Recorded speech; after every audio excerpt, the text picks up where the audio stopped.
ആരും അങ്ങോട്ടും ഇങ്ങോട്ടും ഒന്നും നോക്കി എഴുതണ്ട കേട്ടല്ലോ. ഞാൻ അതിന് ആരുടെ നോക്കി എഴുതാനാ? എന്റെ ക്ലാസ്സിലുള്ളവരൊക്കെ അപ്പുറത്തെ ക്ലാസ്സിലല്ലേ ഇരിക്കുന്നത്, ഞാൻ മാത്രം ഒറ്റയ്ക്ക് ഈ ഒരു ക്ലാസ്സില്. പിന്നെ ഞാൻ ആരുടെ നോക്കി എഴുതാനാ? അവരെല്ലാരും ഇപ്പൊ അങ്ങോട്ടും ഇങ്ങോട്ടും നോക്കിയും ചോദിച്ചും ഒക്കെ എഴുതുന്നുണ്ടാവും. അമൃതയും കണ്ണാപ്പിയും ഒക്കെ ഇപ്പൊ പിങ്കീട് നോക്കി എഴുതി പാസ്സാവും. ഞാൻ മാത്രം ഒന്നും എഴുതാതെ ഇങ്ങനെ വായി നോക്കിയിരിക്കും. ആ കണ്ണാപ്പി എങ്ങനെ ഈ ക്ലാസ്സിലാക്കിയിട്ട് എന്നെ പിടിച്ച് അപ്പുറത്തെ ക്ലാസ്സിൽ ഇരുത്തി കൂടായിരുന്നോ?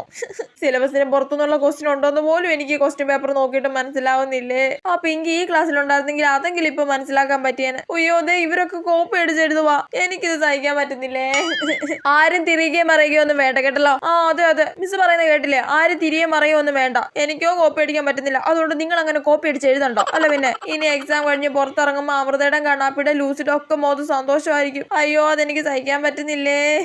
അവർക്ക് എക്സാമിന് ഒന്നും എഴുതാൻ പറ്റല്ലേ. അവരുടെ ക്ലാസ്സിലുള്ള സ്ട്രിക്റ്റ് ആയിട്ടുള്ള ഏതെങ്കിലും ടീച്ചർ ആയിരിക്കണേ. അവരെ അങ്ങോട്ടും ഇങ്ങോട്ടും അനങ്ങാൻ പോലും മിസ് വിടല്ലേ. സൈലൻസ്. ഈ ക്ലാസ്സിലെ ആൾക്കാരെയും കോപ്പി അടിക്കാൻ വിടല്ലേ ദേമേ.